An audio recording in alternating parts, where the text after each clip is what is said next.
Hello friends, मैं पुष्पेंद्र नाथ FASTag pharmacy में आपका स्वागत करता हूं। आज हम फार्मास्यूटिकल केमिस्ट्री पढ़ेंगे, जिसमें हमारा यूनिट फर्स्ट का लेक्चर नंबर 3 होगा। ठीक, तो इसके अंदर हमारी आज का टॉपिक्स होंगे इम्प्योरिटी इन फार्मास्यूटिकल्स। इसको आज हम कवर करेंगे।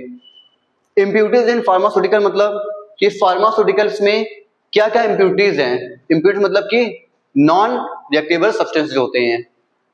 During the preparation of pharmaceutical, some unwanted organic materials may get mixed into the product. These are considered as impurity. जब फार्मास्यूटिकल पे हम लोग प्रिपेयर करते हैं तो कभी कभी अनवांटेड ऑर्गेनिक मटेरियल प्रोडक्ट के अंदर क्या जाते हैं, मिक्स हो जाता है, जो कि इम्प्योरिटी होती है। अब जिस चीज का हमें काम नहीं है वो अगर हमारे प्रोडक्ट में या मैन्युफैक्चरिंग प्रोडक्ट में अगर ऐड हो गया तो सिंपल सी बात है, वो इम्प्योरिटी ही होगी। ठीक है। If any other substance enter the product during manufacturing, they are also classified as impurity. जब मैन्युफैक्चरिंग प्रोसेस होता है उस दौरान अगर कोई अदर सब्सटेंस प्रोडक्ट के अंदर क्या हो जाए, प्रेजेंट हो जाए, तो उसको भी हम लोग इम्प्योरिटी ही मानते हैं। ठीक। Some common terms use for impurity. कुछ कॉमन टर्म्स हैं जो हम लोग यूज करते हैं इम्प्योरिटी के लिए। पहला टर्म बाय प्रोडक्ट, प्रोडक्ट के द्वारा। Isolated product, intermediate reaction product. ठीक, ये हमारे कुछ टर्म्स हैं जो हम लोग इम्प्योरिटी में यूज करते हैं। मेनी सोर्सेस ऑफ इम्प्योरिटीज, बहुत सारे सोर्सेज ऐसे हैं जो इम्प्योरिटीज के होते हैं। पहला होता है रॉ मटेरियल। रॉ मटेरियल के थ्रू भी इम्प्योरिटी होता है, इंटरमीडिएट के थ्रू भी इम्प्योरिटी होता है, रिएजेंट के थ्रू भी इम्प्योरिटीज आती हैं, और कैटालिस्टिक एंड सॉल्वेंट के थ्रू भी इम्प्योरिटीज होती हैं। ठीक है। फिर रिएक्शन विदल्स हो गया, इम्प्रॉपर स्टोरेज की वजह से भी इम्प्योरिटी आती है, क्रॉस कंटामिनेशन की वजह से भी इम्प्योरिटी आती है, मैन्युफैक्चरिंग एरर्स हो गया, पैकेजिंग एरर्स में प्रॉब्लम आती है, ठीक से पैकेज ना होने पर, पैकिंग ना होने पर, माइक्रोबियल कंटामिनेशन के थ्रू भी होता है, केमिकल इंस्टेबिलिटी के थ्रू भी होता है, स्टोरेज कंटेनर और एटमॉस्फेरिक कंटामिनेशन के थ्रू। मान लो एटमॉस्फेरिक मतलब क्या हो गया, टेम्परेचर को ले लो। ठीक है, टेम्परेचर के थ्रू भी इम्प्योरिटीज कंटेन हो जाती है कभी कभी। हमने इन सब सोर्सेज में से कुछ सोर्स को हमने क्या क्या एक्सप्लेन किया हुआ है। ज्यादा मेनली इसमें नहीं पूछता है, लेकिन हमने क्या किया है, कुछ एक्सप्लेन कर दिया है इस पे। पहला हमारा आता है रॉ मटेरियल। क्या था पहला हमारा? Raw material. The raw material is used to prepare a product in pharmaceutical. Raw material का यूज किसी प्रोडक्ट को प्रिपेयर करने के लिए किया जाता है। ठीक है। If any impurity is already present in the raw material, then that impurity also get carried into the final product.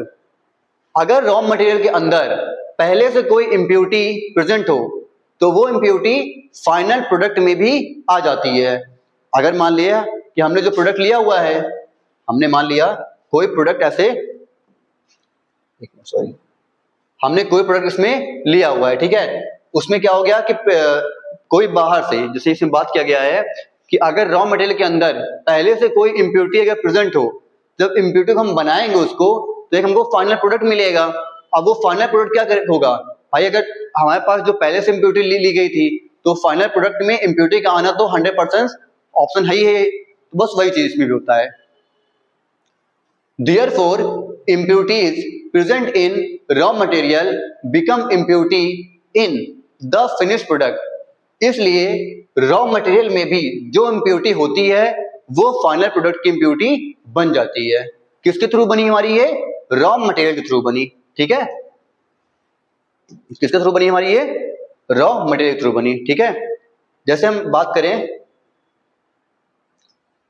Example, हम लोग इसमें लिया, एक मिनट थोड़ा एग्जाम्पल, जैसे हमारा magnesium chloride MgCl2 and calcium sulphate are present as impurity in rock salt.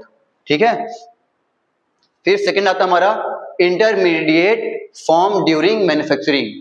Manufacturing के दौरान इंटरमीडिएट फॉर्म होना।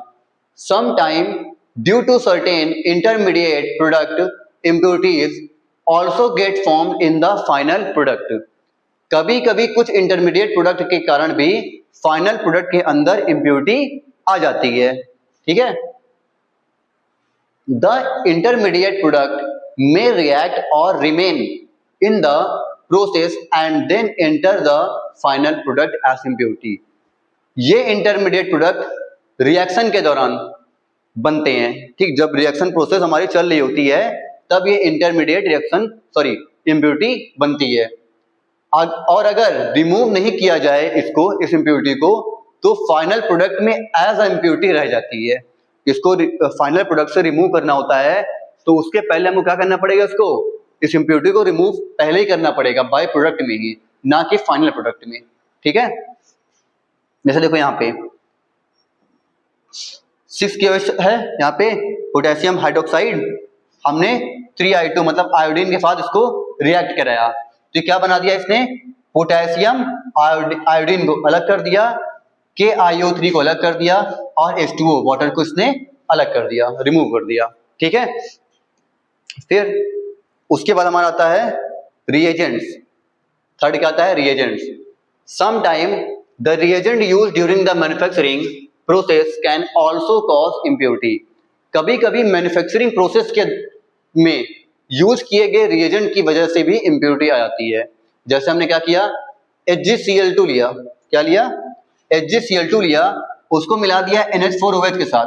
ठीक है, क्या किया, NH4OH के साथ मिला दिया तो इसने क्या किया, NH2HgCl को अलग कर दिया, NH4Cl को अलग कर दिया और वाटर को इसने अलग कर दिया।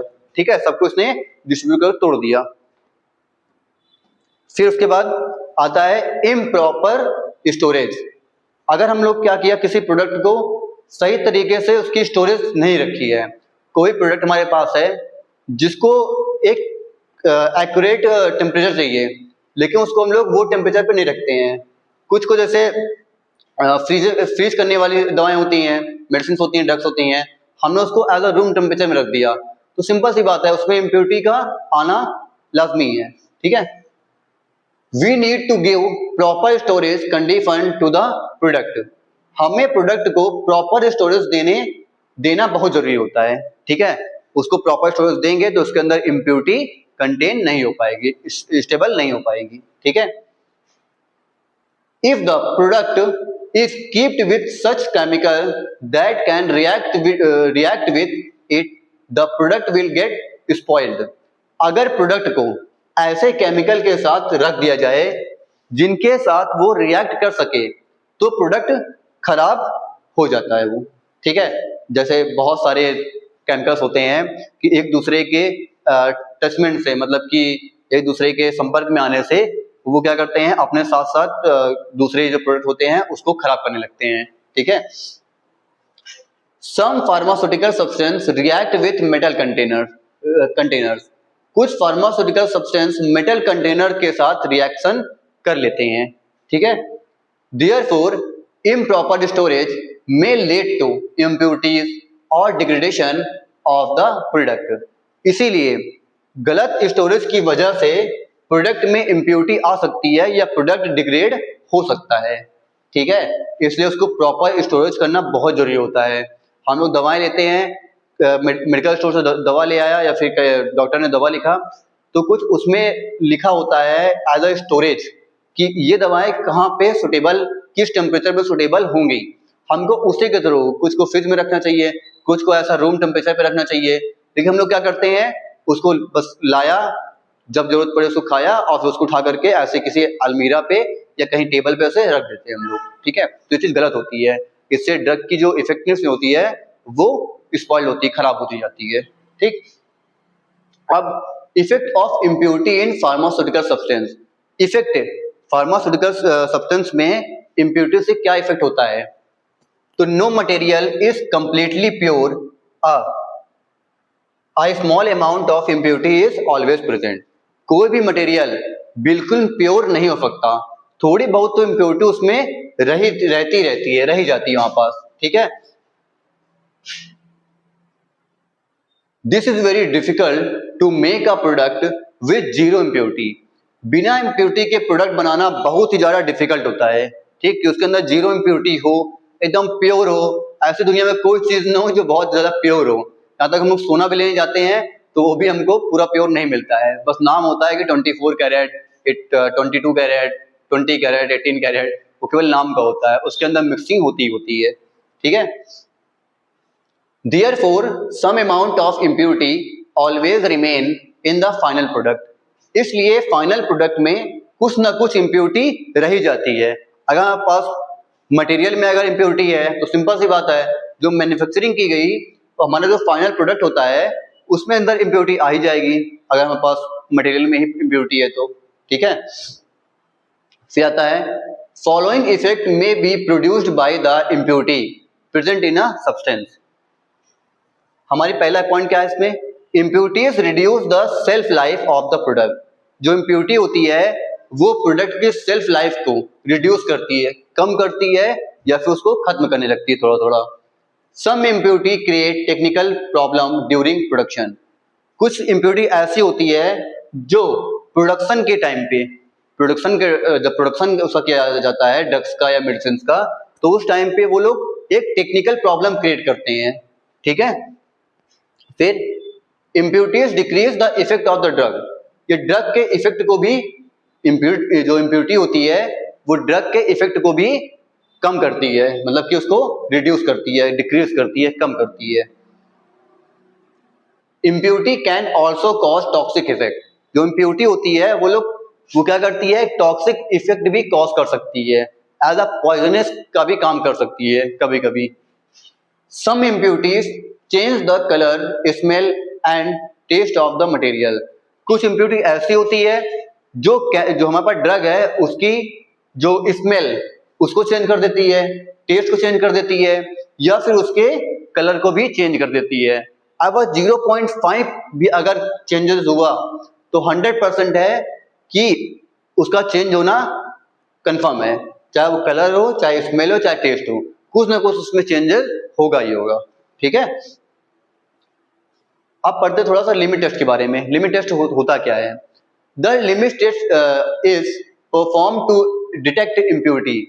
लिमिट टेस्ट के थ्रू हम लोग क्या करते हैं, इम्प्योरिटी को डिटेक्ट करते हैं कि कितना उसके अंदर इम्प्योरिटी है, प्रेजेंट है उसके अंदर, मतलब जो हमारे पास प्रोडक्ट है, मटेरियल है, उसके अंदर कितनी इम्प्योरिटी प्रेजेंट है उसको हम लोग लिमिट टेस्ट करके पता लगा सकते हैं। It help to find out whether impurities are present in a chemical substance। इस टेस्ट से हम चेक करते हैं कि केमिकल सब्सटेंस में इम्प्योरिटी अलाउड लिमिट से ज्यादा तो नहीं है। अगर क्या हो, ज्यादा हो गई तो ड्रग क्या होगी हमारे लिए, इफेक्टिवनेस होगी, नुकसान भी पहुंचा सकती है, टॉक्सिक क्रिएट कर सकती है वो, ठीक है। To check if the impurity is within the permissible limit और नॉट। यह चेक करता है कि इम्प्योरिटी परमिसिबल लिमिट के अंदर है या नहीं। अगर थोड़ा बहुत तो है, अगर 0.1, 0.001 इतने परसेंट पे अगर है तो एक बार हम उसको कोई इफेक्ट नहीं करता है, थोड़ा बहुत तो ठीक है, चलता है। अगर ज्यादा अमाउंट में हो गया 0.5, 0.10 या फिर 1 पॉइंट में आ गया तो सिंपल सी बात है, वो क्या करेगा, एक इम्प्योरिटी जो होती है ये हमारे बॉडी को इफेक्ट करेगी, वो भी एक रॉन्ग इफेक्ट शो करेगी, जो हमारी बॉडी के लिए बहुत ज्यादा हार्मफुल होगा। हम लोग दवा लिए किसी चीज और चीज के लिए और इफेक्ट कर गया किसी और चीज में, तो मुसीबत तो बनेगी। This test help to estimate the type of amount of impurity. यह टेस्ट बताता है कि केमिकल सब्सटेंस सेफ है या नहीं। जो हमने अभी ड्रग बनाई है वो ड्रग कितनी सेफ है हमारी बॉडी के लिए, जिसको बोलते नहीं है क्वालिटी कंट्रोल, जो ऑफिसर्स होते हैं वो लोग हर ड्रग की जांच करते हैं, अच्छे से चेक करते हैं कि क्या ये ह्यूमन बॉडी में सही इफेक्ट शो करेंगी या नहीं, इसकी जो मैन्युफैक्चरिंग है वो सही है कि नहीं। अब शुरू करते हैं लिमिट टेस्ट के बारे में। इससे बहुत सारे लिमिट टेस्ट को डिफाइन किया गया है। लिमिट टेस्ट फॉर आर्सेनिक, पहला क्या है, limit test for arsenic, limit test for chloride, limit test for iron, limit test for heavy metals और लिमिट टेस्ट फॉर सल्फेट, जिसमें आज हम कवर करेंगे केवल लिमिट टेस्ट फॉर आर्सेनिक के बारे में, ठीक है। बाकी ये सब हम लोग क्या करेंगे नेक्स्ट वीडियोस में कवर करेंगे, क्लियर। तो पहला हमारा होता है लिमिट टेस्ट फॉर आर्सेनिक के लिए। इसका पहले हम पढ़ते हैं पर्पस के बारे में, लिमिट टेस्ट के पर्पस के बारे में पढ़ते हैं। This test is used to check the presence of arsenic in any chemical or drug. Arsenic is highly toxic, therefore its quantity must be limited. ये टेस्ट किसी भी केमिकल या ड्रग में आर्सेनिक मतलब कि पॉइजनस एलिमेंट, ठीक है, की प्रेजेंसी चेक करने के लिए, किसको चेक करने के लिए, प्रेजेंसी, उसकी उपस्थिति को चेक करने के लिए होता है कि क्या वो ड्रग के अंदर आर्सेनिक प्रेजेंट है या नहीं है। आर्सेनिक बहुत ही टॉक्सिक होते हैं।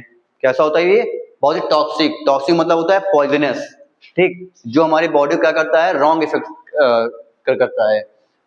इसलिए उसकी क्वांटिटी लिमिटेड होनी चाहिए। भाई अगर आर्सेनिक को हम जितना अमाउंट में लिमिटेड अमाउंट है उसको देने का, अगर लिमिटेड अमाउंट से ज्यादा दे देते हैं तो सिंपल से बात है वो टॉक्सिक कॉज करेगा, हमारी बॉडी पे साइड इफेक्ट पड़ेगा उसका। जो अब क्या होता है कि हम थोड़ा खाना खाया, जितना हमारे पेट को चाहिए, स्टमक को जितनी नीड है उतना खाना खाया तो चलेगा। अगर हम लोग ओवरडोज खा लेते हैं तो हमको प्रॉब्लम होनी हमारे पेट में, ठीक है। तो सेम चीज यहाँ पे होता है, आर्सेनिक की जितनी क्वांटिटी हमको नीड है केवल उतनी लेनी चाहिए। अगर ज्यादा लेंगे तो सिंपल सी बात है वो साइड इफेक्ट कॉज करेगा, ठीक है। फिर जैसे ये देखिए इसके अंदर हम यूज करेंगे, एक मिनट, अब आते हैं प्रिंसिपल के बारे में।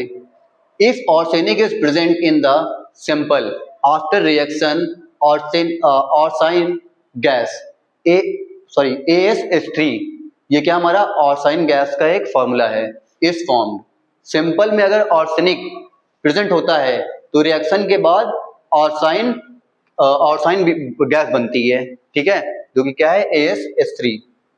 This gas react with mercury chloride paper, ये गैस किस पे रिएक्ट करती है, किससे रिएक्ट करती है, मर्क्यूरी क्लोराइड पेपर के साथ रिएक्ट करती है, ठीक है। अ येलो और brown stain appear on the paper पर येलो और ब्राउन स्टेन आता है, ठीक है, एक धब्बा टाइप का आता है। The stain is compared with a standard stain, stain को स्टैंडर्ड स्टेन से कंपेयर किया जाता है, ठीक है। तो ये हमारा क्या था, इसका प्रिंसिपल था, ठीक है, लिमिट टेस्ट फॉर आर्सेनिक के लिए, क्लियर। अगर हम ऑपरेटर्स की बात करते हैं तो इसमें कौन सा ऑपरेटर्स यूज होता है, गैडजेट ऑपरेटर्स का यूज होता है। It is made for a glass body, ये किससे बना होता है, ग्लास बॉडी से बना होता है। डिलीवरी ट्यूब उसके अंदर होती है एंड टेस्ट पेपर होल्डर होता है, ठीक है। मैं आपको दिखा देता हूं ये कैसे होता है। ये देखिए, ये पूरा क्लियर नहीं आ पाया है लेकिन ये देखिए, मतलब ये देखिए ऐसे होता है। देखिए यहाँ पे क्या होता है, रबर बैंड होता है जो इसको क्या करता है, ब्लॉक करता है। ये स्लिप होती है जो इसको कैच करके रखती है, ठीक है। ये हमारा होता है मर्क्यूरी क्लोराइड पेपर होता है यहाँ पे बीच में इसी बंक्स के अंदर पे। लेड एसिटेट कॉटन प्लग होता है हमारे पास, ये जैसे हमारे बॉडी में फूड पाइप होता है उसी तरह ये काम करता है प्लग, ठीक है। तो उसके बाद 6.5 mm की इसकी इंटरनल डायमीटर होनी चाहिए। अगर इससे ज्यादा कम होगी तो क्या करेगी, इसको फॉल्ट क्रिएट कर देगी इस पे, ठीक है, आर्सेनिक में।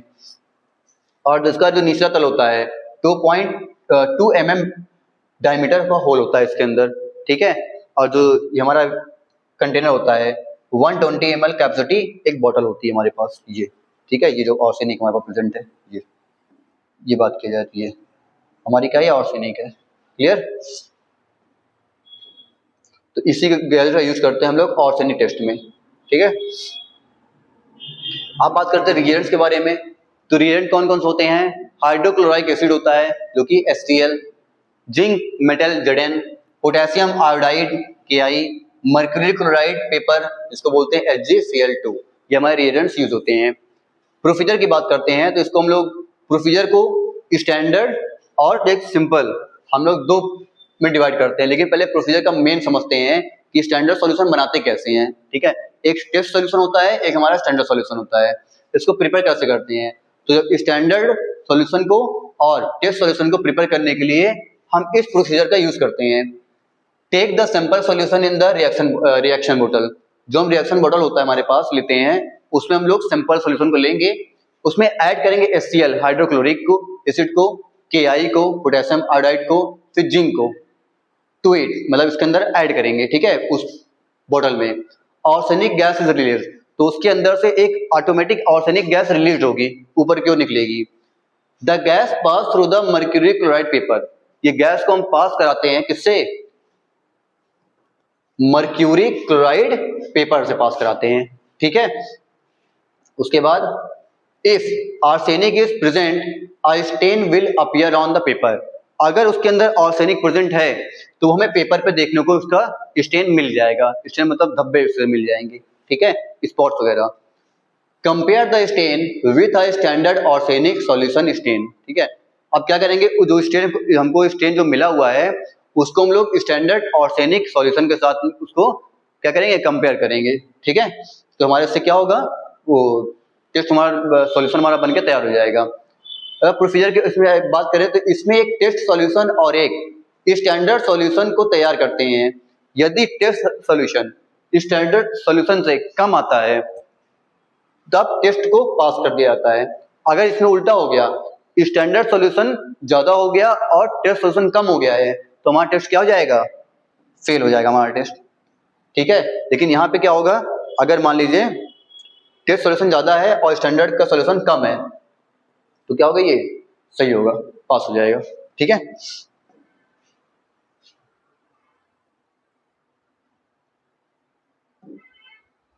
अभी देखिए, जैसे हमारे पास है टेस्ट सॉल्यूशन और स्टैंडर्ड सॉल्यूशन, ठीक है। पहले पढ़ते हैं टेस्ट सॉल्यूशन के बारे में। सिंपल को वाटर में डिसॉल्व करना है प्लस स्टैंडर्ड सॉल्यूशन उसमें स्टैंडर्ड HCl हाइड्रोक्लोरिक एसिड को उसमें ऐड करना है, ठीक। सबसे पहला हमारा जो प्रोसेस आता है, स्टेप आता है। फिर दूसरा स्टेप 1 kg KI मतलब पोटेशियम आयोडाइड को उसमें मिक्स करेंगे, फिर ऐड करेंगे उसमें 5 ml स्टेनियस क्लोराइड सॉल्यूशन को, ठीक। फिर उसके बाद 10 ग्राम ग्रेनुलेटेड जिंक मतलब आर्सेनिक जो फ्री होता है, जिसके अंदर आर्सेनिक बिल्कुल नहीं होता है, ठीक है, उसको ऐड करेंगे। फिर सॉल्यूशन को 40 मिनट तक ऐसे रख देंगे, ठीक है, बिना डिस्टर्बेंस के। फिर जो मर्क्यूरी क्लोराइड के पेपर पर येलो स्टेन मिलता है उसे स्टैंडर्ड सॉल्यूशन से कंपेयर करते हैं, ठीक है। ये हमारा क्या, टेस्ट सॉल्यूशन। अब बात करते हैं स्टैंडर्ड सॉल्यूशन के बारे में। Dissolve on unknown amount of arsenic solution, हम लोग क्या करते हैं, unknown amount of arsenic solution को डिसॉल्व करते हैं, वो भी किसके साथ, स्टैंडर्ड HCl के साथ में, ठीक है, मतलब स्टैंडर्ड हाइड्रोक्लोरिक एसिड के साथ। फिर उसमें 1 kg पोटेशियम आयोडाइड को मिक्स करते हैं, KI को। फिर 10 ग्राम ऑफ ग्रेनुलेटेड जिंक, उसमें 10 ग्राम ग्रेनुलेटेड जिंक मतलब जिसके अंदर आर्सेनिक प्रेजेंट नहीं होता है, ठीक है, उसको ऐड करेंगे। फिर सॉल्यूशन को 40 मिनट तक वैसे ही रख देंगे जैसे हमने टेस्ट सॉल्यूशन को रखा था। फिर स्टेन को, जो स्टेन धब्बा जो हमको मिलता है उसको मर्क्यूरी पेपर पर कंपेयर करते हैं, ठीक है। उस पर मतलब कि जो पेपर हमारे पास होता है उस पर स्टेन आते हैं, उसको फिर क्या करेंगे, कंपेयर करेंगे। तो हमको रिजल्ट क्या देखने को मिलेगा, यदि टेस्ट सॉल्यूशन का स्टेन, जो हमारे पास टेस्ट सॉल्यूशन था, सॉरी हमारे पास एक टेस्ट था, हमारे पास क्या था, एक टेस्ट था और एक क्या था, हमारे पास स्टैंडर्ड था। अगर यदि टेस्ट सॉल्यूशन का स्टेन, इसका स्टेन स्टैंडर्ड सॉल्यूशन के स्टेन से ज्यादा है, इसका स्टेन ज्यादा है, इसका स्टेन थोड़ा क्या है, कम है, ठीक है, तो यह हमारा टेस्ट फेल हो जाएगा। तो क्या होगा, हमारा टेस्ट हमारा फेल हो जाएगा। और यदि स्टेन क्या है, हमारे पास जो स्टेन कम हो तो टेस्ट पास हो जाएगा। अगर क्या होगा, ये ज्यादा होगा, सॉरी गलत हो गया, अगर मान लिया क्या T और S, ये मान लिया हमारा क्या हो गया, स्टेन ये कम हो गया और स्टैंडर्ड हमारा ज्यादा हो गया, तब ये हमारा क्या हो जाएगा, टेस्ट पास हो जाएगा, ठीक है।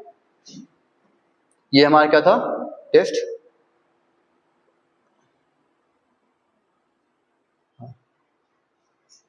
ये हमारा था आर्सेनिक टेस्ट था, ठीक। फ्रेंड्स वीडियो आपको कैसी लगी, मैं आपको इस पूरे यूनिट को एकदम शॉर्ट में कवर किया है, ठीक है। ये तो हमारा लेक्चर फर्स्ट था, अब इसके अंदर हमारे बहुत सारे ऑर्गेनिक टेस्ट हैं, करीब 4 हैं, उन चारों को हम नेक्स्ट वीडियो में क्लियर करेंगे, ठीक है। जैसे मैंने आपको इसमें नोट्स बताई है, ठीक है, जैसे पढ़ाया है आप अगर ऐसे ही लिख के चले आएंगे तो आपको पूरा पूरा मार्क्स मिलेगा, क्योंकि मैंने आपको उसको शॉर्ट में और कम टाइम में समझाया है। क्योंकि एग्जाम के टाइम में लोग क्या करते हैं, वन नाइट फाइट करते हैं, अधिकतर बच्चे ही करते हैं कि एक बार ये वीडियो रात में आप देख लेंगे एग्जाम के पहले, तो आपको क्लियरिटी हो जाएगी पूरे साल भर का कि आपको कितना पढ़ना है, कैसे पढ़ना है चीजों को। ठीक फ्रेंड्स, तो फ्रेंड्स वीडियो कैसी लगी? जाहिर सी बात है अच्छी लगी होगी।